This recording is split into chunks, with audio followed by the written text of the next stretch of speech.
heavy wooden doors swing open, and the entire courtroom shifts with a sudden, collective inhale. Reporters lean forward, notebooks trembling in their hands, as Lizzie Borden steps inside, composed, pale, and eerily serene for a woman the nation is already calling a butcher. Outside, the summer heat presses against the windows, but inside, the air feels cold enough to bite. She takes her seat with quiet poise of someone who knows every eye in the room is on her. No weeping, no shaking, just a blank expression that sends a ripple of unease down the gallery. As the judge's gavel cracks through the tension, one truth settles over the crowd like a shadow. Whatever happens in this room, history will never forget this moment. I'm Jimbo. And I'm Dustin. And this is Dark Discoveries.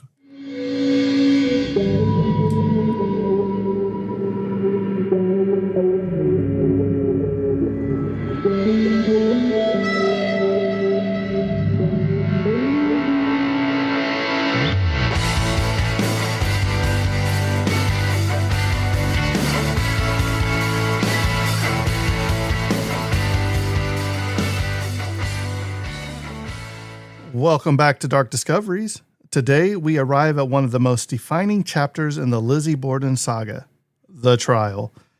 If the murders were the spark and the investigation was the smoke, the trial was the roaring fire that consumed Fall River and fascinated the entire nation.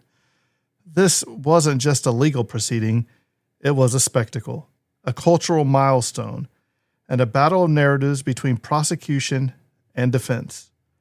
By the time Lizzie stepped into the courtroom in June 1893, the public had already built their opinions of her. To some, she was a cold-blooded killer hiding behind respectability. To others, she was wrongfully accused woman railroaded by flawed evidence and a societal bias against unmarried women who didn't conform perfectly. The trial would last nearly 2 weeks, and in that short window, it became a national obsession. Today, we're walking you through the witnesses, the strategies, the dramatic moments, the missteps, and the verdict that shocked the nation. This is episode 6, the trial of the century before the term ever even existed. Absolutely. This trial is one of the earliest examples of what we now call a media circus. Every major newspaper in the country sent reporters.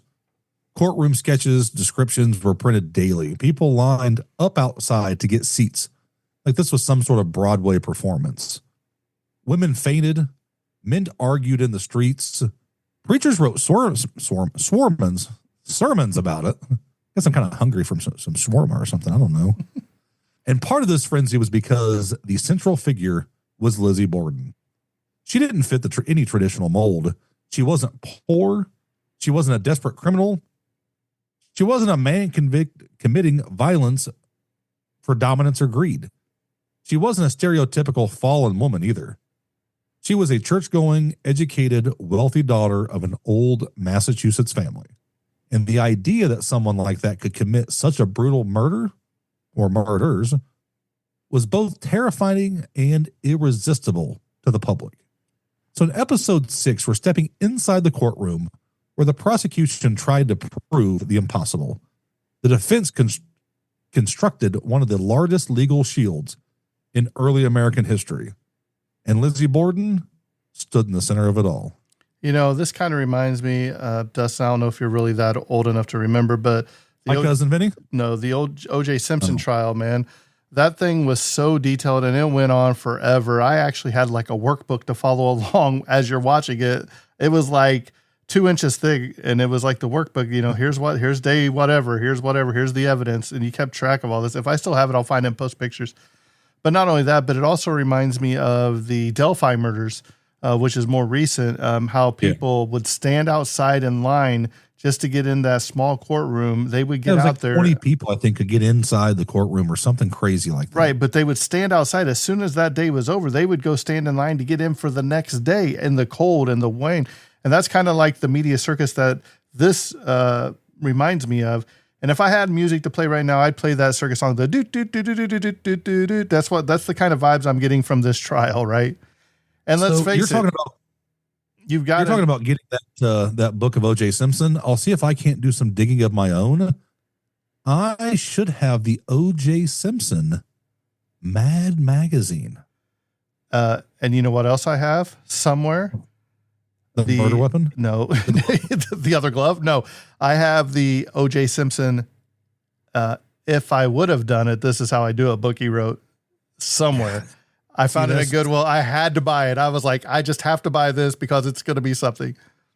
It's absolutely ridiculous. I'm going to write a book. If I did, I don't know what the book contains, but I'm assuming if he did it, how he would have done it. Well, if I find it, I'll let you read it because it's pretty interesting. But let's focus back on Lizzie now. All right, let's get back. We're reset. Let's go. Okay. The trial began on June 5th, 1893 at the Superior Court of New Bedford. And you know what's kind of funny, Dustin? Do you remember where did her and her sister go on that extended trip they went to? They went to New Bedford. Yeah. So they're at the Superior Court of New Bedford right now. So the case had been transferred from Fall River due to pretrial publicity. Of course, you know, that's why like in Delphi, they couldn't really have it in Delphi either, remember? Though moving it did little to calm the media storm surrounding the proceedings. The judges presiding were Justin Dewey, Albert Mason, and Caleb Blodgett, an unusually large judicial panel reflecting the seriousness of the case. Lizzie's defense team was formidable. She had former Massachusetts Governor George D. Robinson, attorney Andrew Jennings, and Melvin Adams, a legal lineup that signaled the Borden family was pulling out every stop. And you've got a former governor, like you have one of the highest people in your state. And that's tough to pull off if you're guilty. You know, that if you're guilty and you get found guilty, that ruins all these people's credibility. I think at this time, like they're not going, you thought she was innocent. It was obvious. They're probably putting their careers on the line. Not only that, but what does Lizzie's family have that other people don't? Money. Yes, they have money. So just like O.J. Simpson, you go out there and you get the best of the best for your defense, right? So the prosecution, it was led by Hosea Knowlton, faced a difficult challenge. They had no direct evidence tying Lizzie to the murders, no eyewitnesses, no murder weapon conclusively linked, and no bloody clothing. They had no clothing, no confession. Yeah, no confession. No murder weapon. You must acquit. Their case rested almost entirely on circumstantial evidence, testimony about her behavior, inconsistencies, opportunity, and motive. That meant the trial was going to hinge on narrative, not physical proof. The question wasn't, quote, what did Lizzie do? It was, quote, who else could have done it? And that's where this trial becomes both fascinating and frustrating. Circumstantial evidence can be powerful when it's coherent and consistent, but the Borden case wasn't consistent. Everything that pointed towards Lizzie could be explained another way. Everything that made her look guilty also had a version where she looked innocent. And the defense knew that. They didn't have to prove who murdered Andrew and Abby. They just had to introduce doubt. And doubt was everywhere. Early on, the prosecution struggled to frame a narrative that felt airtight. They tried to argue that Lizzie killed Abby during a brief window of time when no one else was at the house. They tried to build a motive around incoherence and resentment. But for every point they made, the defense countered with an alternative explanation. And because the prosecution lacked physical evidence, the judges repeatedly questioned the admissibility, however you want to say that, of certain testimonies. A pattern that would become a major theme in this trial. The legal landscape wasn't uneven. It was actively tipping in Lizzie's favor. Right, Dustin. So they were seeing if these people's testimony would be admissible in court due to what they said and how they handled it. I know it was wanting to go for admissible, but I'm like, how am I supposed to read this word that you use? Admissibility. Admissibility? Okay, it just, you know how it is. You know what a word is, but when you see it wrote, it just doesn't always look the right way. So the prosecution opened by painting a picture of the Borden home as tense environment full of simmering resentments. They argued that Lizzie resented Abby, believing her stepmother threatened her inheritance.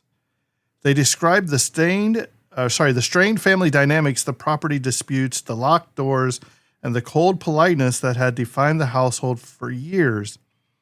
They highlighted the timing, that Abby was killed when Lizzie and Bridget were the only ones present, and that Andrew was killed minutes after returning home, while Lizzie was supposedly nearby but heard absolutely nothing.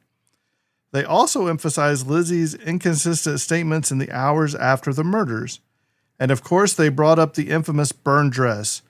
The prosecution insisted that the dress was destroyed because it was stained with blood, not paint. They used Alice Russell's testimony to argue that Lizzie was eliminating evidence. Their entire case was a tapestry of suspicion. Motive built on family tension, opportunity created by a narrow timeline, and behavior before and after the murders that suggested concealment. And you know what? All she had to do, if she was just a painter, if she just had some canvases and some paint, her alibi would have been airtight that it was paint on the dress, you know, because of course I'm not going to answer this question correctly because I'm an artist, okay? It's hard to understand an artist's mind, so... But if she could have just pointed to anything she was painting, I don't care if she had... tapestries and all that stuff to paint. If, hey, here's a red door, here's the red paint, here's my red dress. That's all she had to say. Tacky too. See, it's still tacky because I painted it today. So in the terms of narrative power, the prosecution laid out a compelling story. Without blind, hard evidence, it didn't always land the way they wanted. They argued that Lizzie killed Abby first and then waited for her father to come home and then killed him as well. They suggested that she changed clothes, cleaned herself up, and hid the weapon. They pointed out that no one else had time, access, or motive to commit these murders. But jurors wanted something solid, something undeniable. Every piece of circumstantial evidence the prosecution presented could be dismantled or reframed.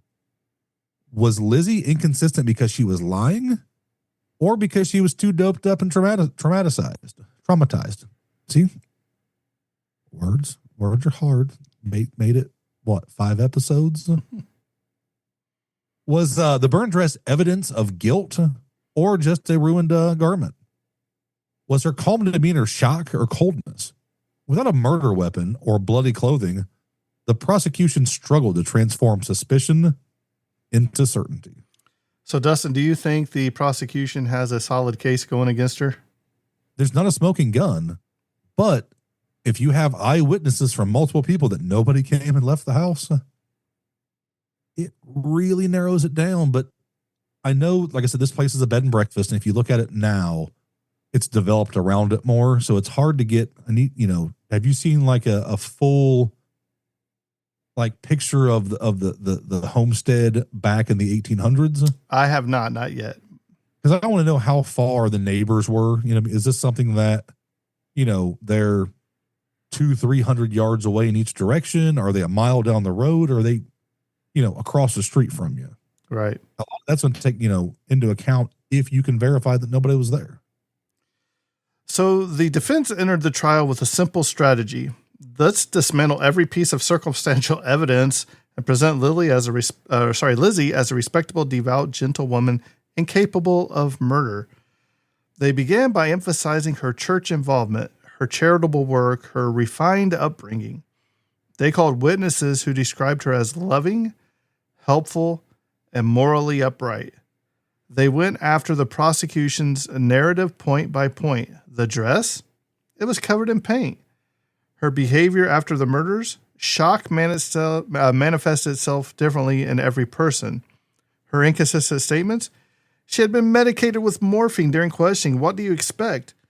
The timeline? It was nearly impossible for Lizzie to commit the murders and clean herself without anybody noticing. The defense also highlighted the lack of forensic evidence, the absence of blood on Lizzie's clothing, the lack of a proven weapon, and the police's failure to thoroughly search the home in the early hours. Their approach wasn't to create a competing story or a competing theory. It was to dismantle the prosecution's case until nothing remained but absolute doubt. And they were good, incredibly good. George Robinson, Lizzie's lead defense attorney, systematically undermined the prosecution's attempt to tie Lizzie to the murders. He pointed out inconsistencies in the witness recollections. He emphasized that the police bungled the early investigation, polluting the crime scene and missing key opportunities. He questioned whether Lizzie could have committed two such violent murders without leaving a single drop of blood on her person. He suggested that the intruder, although unlikely, could not be ruled out. He proposed that Abby was killed significantly earlier than prosecution claimed, creating a timeline that might exclude Lizzie entirely. Perhaps most importantly, the self-defense skillfully invoked the Victorian idea of female fragility. The belief that a woman of Lizzie's character simply could not wield a hatchet with such fury.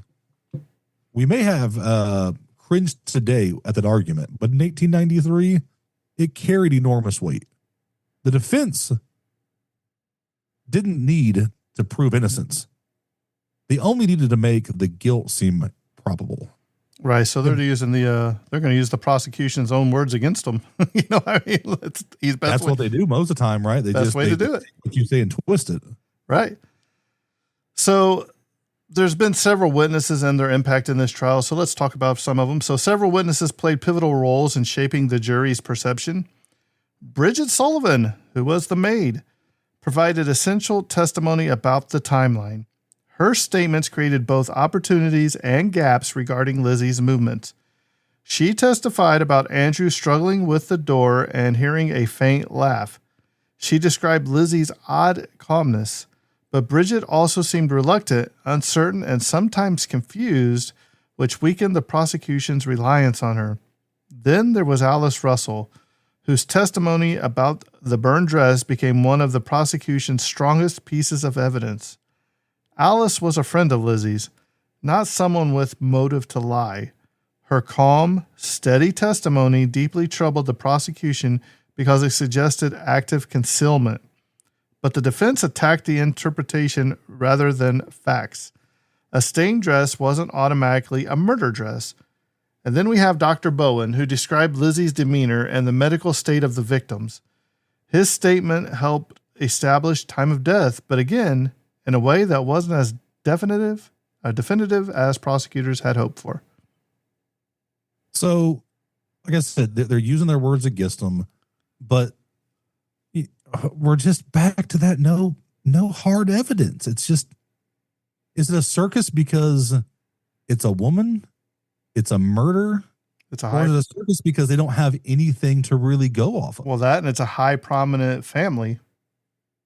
And I know a lot of these, you got to remember when you're in the 1800s, that money had been there since the beginning. So it's just like if you go back and look at, are you familiar with like the Murdaugh murders Murdaugh in South Carolina? Sure. That corruption in that family went back, 150 years, if not longer? Constant, like in charge, in the public eye, and they thought they were too big to come down. Like, you're not gonna get nothing on us.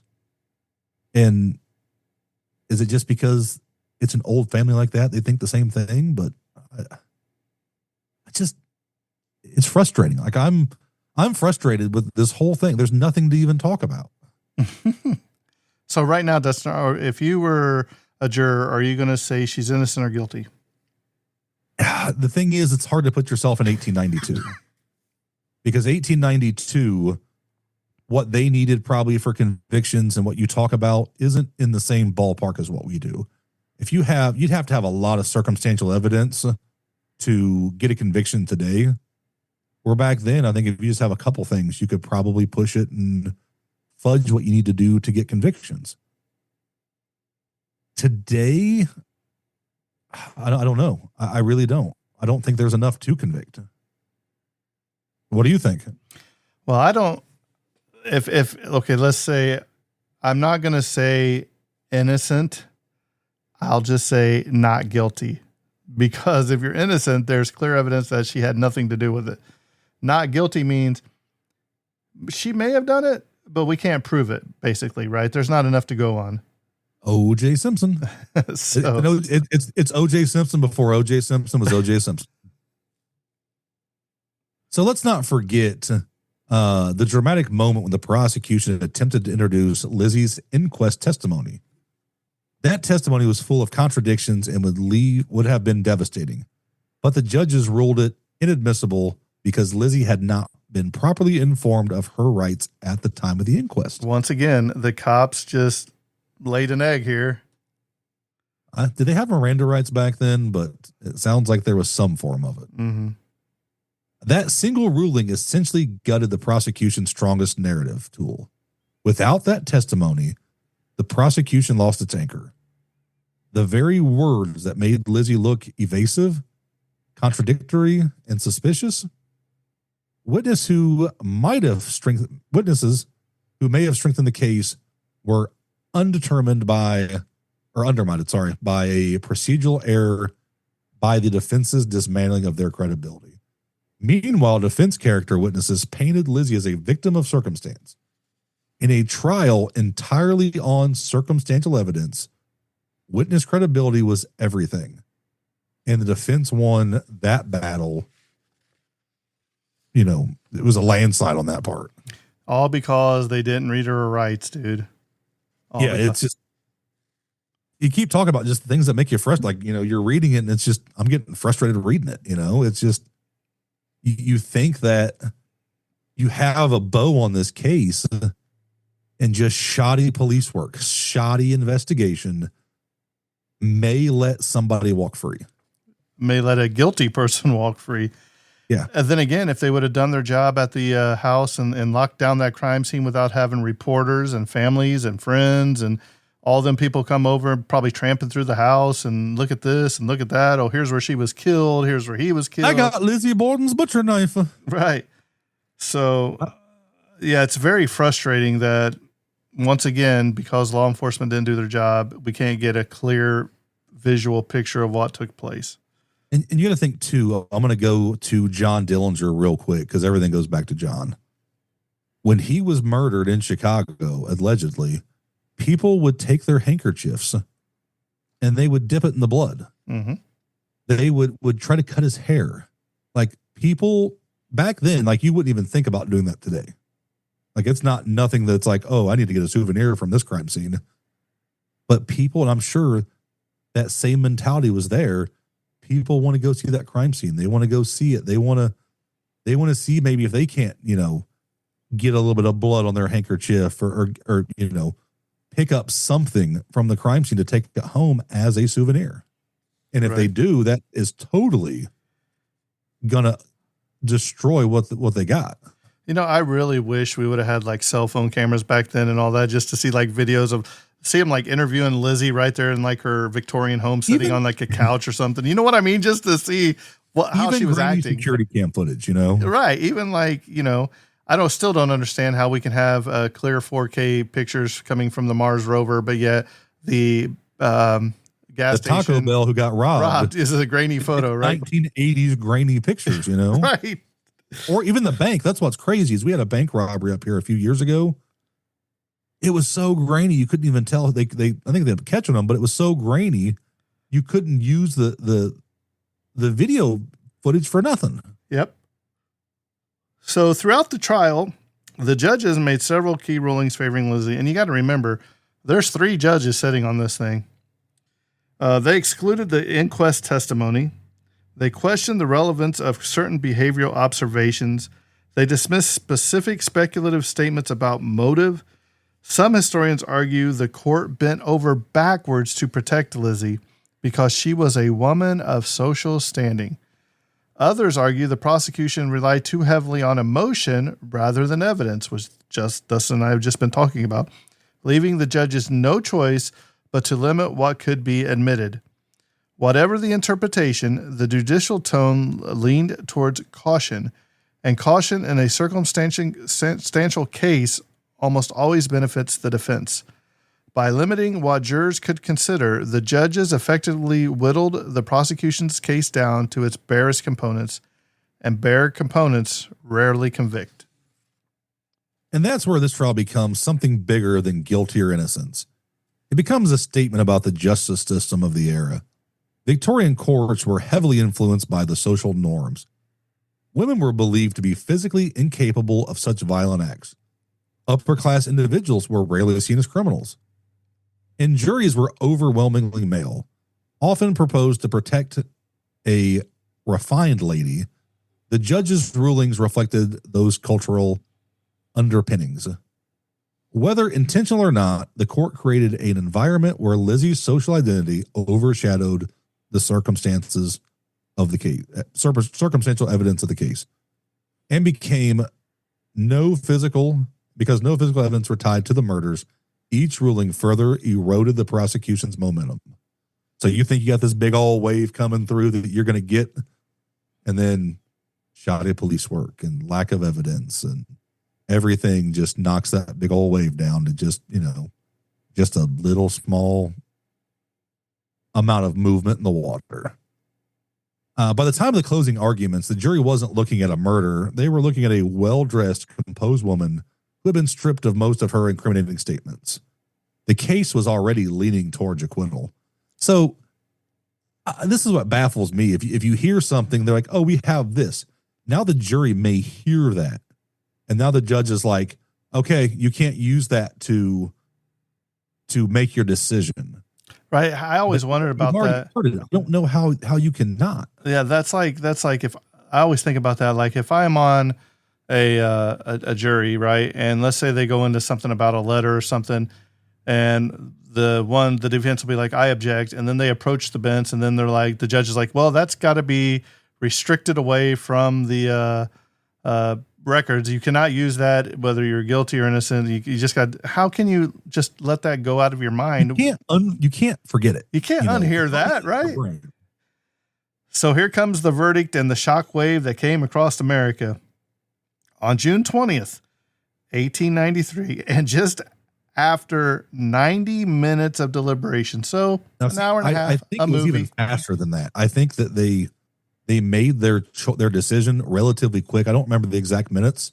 It was really fast. And I think they said that they waited the rest of the time to make it look like they gave it the time that it needed. I like how they said 90 minutes. About 40 minutes, 90 minutes. They said 90 minutes, but they didn't wait like a day or two. It's 90 minutes, right? Yeah, it was, I think within a matter of minutes, they had the answer.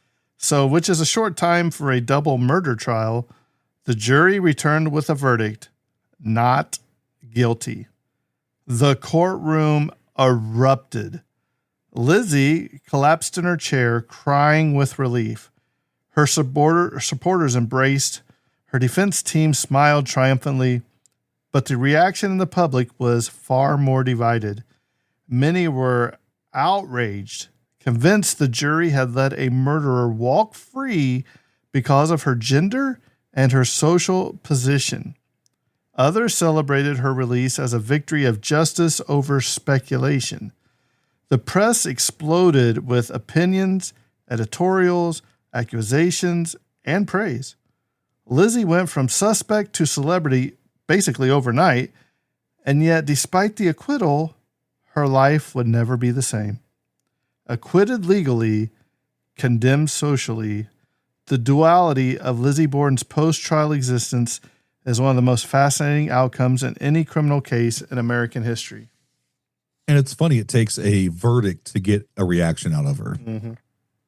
They said there was very little of emotion out of her, but now you get it. So it's like, did we make a mistake? There was lack of emotion this whole time, but now you're going to show it when you're like, oh, I got off.